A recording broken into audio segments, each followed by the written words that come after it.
बिस्मिल्लाहिर रहमानिर रहीम अल्हम्दुलिल्लाहि रब्बिल आलमीन वस्सलातु वस्सलामु अला रसूलिहि मुहम्मदिन व आलिहि व अस्हाबिहि अजमाइन अम्मा बाद। আজির শিক্ষা সজাগতা শিবির প্রতিষ্ঠানের সম্মানীয় সভাপতি, আজমল ফাউন্ডেশনের general manager, Markaz group of স্কুলের সম্মানীয় প্রজেক্ট ডাইরেক্টর, ইয়াতে উপস্থিত গণ্যমান্য সচেতন ব্যক্তিবর্গ, ওলামায়ে কেরাম,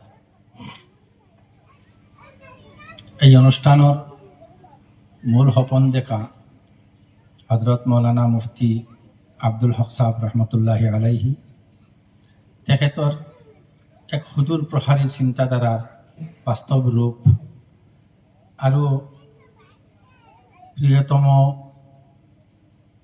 জনাব আমিনুল হক তেখেতে এটা দুঃসাহস কৰিছে। প্ৰথমতে চিন্তা কৰি আছিলোঁ যে ইমান ডাঙৰ এটা পদক্ষেপ কেনেকৈ ল'ব আৰু এইটো বাস্তৱ ৰূপত ৰূপায়িত কৰাত কিমানখিনি সফল হ'ব। বিভিন্ন সময়ত পৰামৰ্শ লৈছে, গোৱালপাৰাতো গৈছে। হজৰত মুফতি সাহেব ৰহমতুল্লাহি আলাইহি তেখেতেও মাতি আনি ইয়াতেও আলোচনাত শৰিক কৰিছে। আজমল ফাউন্ডেশনেৰ শ্ৰদ্ধাৰ ডাইৰেক্টৰ সাহেব, জেনাৰেল ম্যানেজাৰ সাহেব, তেওঁলোকৰ লগত মোৰো আলোচনা বিলোচনা হৈছে আৰু তেখেতে আৰম্ভ কৰিছে। হজৰত মুফতি সাহেব ৰহমতুল্লাহি আলাইহি এই অঞ্চলৰ নহয়, গোটেই অসমৰ কাৰণে এক দিগদৰ্শনকাৰী ব্যক্তি আছিল। তেখেতে কথা কম কৈছিল আৰু তেখেতৰ চিন্তাধাৰা খুব পজিটিভ আৰু খুব সুদূৰ প্ৰসাৰী আছিল। দিনে এখন শিক্ষা অনুষ্ঠান দাৰুল উলুম বালাপাড়া প্ৰতিষ্ঠাই কৰা নহয়, তেখেতে এই প্ৰতিষ্ঠানখনৰ এটা সুনাম আৰু সুখ্যাতি ৰাষ্ট্ৰীয় পৰ্যায়লৈকে লৈ যোৱাত সক্ষম হৈছে। তেখেতৰ ইন্তেকালৰ দিন মোৰ মনত এটা কথা আহিছিল যে বঙাইগাঁও জিলাখন বহু ঠাইত মানুহে নাজানে, নিচিনে, কিন্তু বালাপাড়া বুলি ক'লে বহুত ঠাইত মানুহে চিনি পায় এই মাদ্ৰাছাৰ খাতিৰত। যি নহওক, আজি এই সপোনৰ প্ৰথম এটা পদক্ষেপ ইয়াতে আৰম্ভ হ'বলৈ লৈছে আৰু অঞ্চলবাসী মানুহে ইয়াত সঁহাৰি জনাই ইয়াতে আহি উপস্থিত হৈছে আৰু হ'বই। সপোন বহুত মানুহে দেখে, বহু মানুহে বিভিন্ন ধৰণৰ সপোন দেখা পায়, কিন্তু সপোন যিখন চকীত শুই চায় দেখে, সেই চকীখন বনোৱা ব্যক্তিজনেই মূল ব্যক্তি। যদি শোৱা পাটিখন না থাকে তেনেহ'লে সপোন আৰু দেখাৰ সুযোগ না থাকে। হজৰত মৌলানা বদৰুদ্দিন আজমল আল কাসিমি সাহেব তেখেতে এজন সম্ভ্ৰান্ত আৰু খুব ধনী পৰিয়ালৰ ব্যক্তি। দাৰুল উলুম দেওবন্দৰ পৰা যেতিয়া পঢ়া শুনা শেষ কৰি অসমত পদাৰ্পণ কৰে তেতিয়া আমি মাদ্ৰাছাৰ ছাত্ৰ। তেতিয়াৰ পৰাই তেখেতে মাদ্ৰাছায় গৈ ছাত্ৰ, তাৰ মাজত মেধা সম্পন্ন ছাত্ৰসকলক বাছি উলিয়াই তেতিয়াই উৎসাহিত কৰা আৰম্ভ কৰিছিল আৰু অতি সৰু এটা পৰিব্যক্তিৰ ভিতৰত ছাত্ৰসকলক লৈ শিক্ষা জগতৰ প্ৰতি এটা পদক্ষেপ লোৱাৰ চিন্তা চৰ্চা আৰম্ভ কৰিছিল। 1982 চনত মৰকজুল মাআৰিফৰ তেতিয়াৰ ভাইচ প্ৰেচিডেণ্ট হজৰত মৌলানা আব্দুল হাসিব সাহেব, তেখেতক মামুজি বুলি সকলোৱে মাতে, আজিও মৰকজৰ মামুজি বুলি, কমন মামুজি বুলি ক'লে পৰিচিত সকলে চিনি পায় যে মৌলানা আব্দুল হাসিব সাহেব আছে। আৰু আজি আমাৰ মাজত নাই অসমৰ এজন খ্যাতনামা আলিম হজৰত মৌলানা আব্দুল জলিল ৰাগিবী সাহেব। এই দুই ব্যক্তি আৰু হজৰত মৌলানা বদৰুদ্দিন আজমল সাহেব, এই তিনিজন ব্যক্তিয়ে শিক্ষা জগতত যে আলোড়ন সৃষ্টিকাৰী চিন্তাৰ লগতে এক পদক্ষেপ লোৱাৰ কথা ভাবিছিল আৰু 1993 চনত মৰকজ একাডেমি নামেৰে বৰ্তমান মৰকজুল মাআৰিফৰ মুখ্য কাৰ্যালয় যাতে অৱস্থিত তাৰ ওচৰতে এখন মৰকজ একাডেমি নামৰ স্কুল আৰম্ভ কৰিছিল। আৰু সেই সময়তে হজৰত মৌলানা আব্দুল হাছিব চাহাবৰ লগতে ময়ো লক্ষ্ণৌতো গৈছিলোঁ, হৰিয়ানাতো গৈছিলোঁ। হৰিয়ানাত এখন স্কুল আছিল, APS এজন অফিচাৰ, তেখেতে এখন স্কুল কৰিছিল এনেকুৱা ইছলামিক মাধ্যমৰ আধাৰত ইংলিছ মিডিয়াম স্কুল।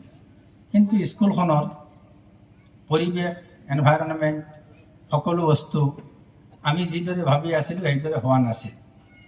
লগতে অসমত বিভিন্ন মতাৱলম্বীৰ মানুহে স্কুল কলেজ খুলি আমাৰ যি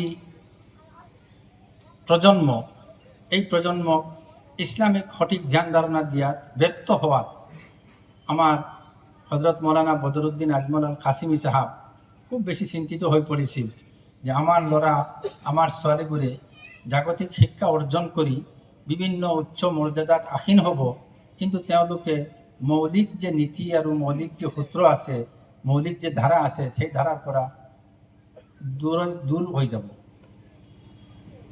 তেতিয়া মৰকজুল মাআৰিফে এখন স্কুল আৰম্ভ কৰি তাতে পৰীক্ষা নিৰীক্ষা আৰম্ভ কৰি তাৰপিছত এটা ব্যাপক চিন্তাধাৰা আৰম্ভ কৰিলে।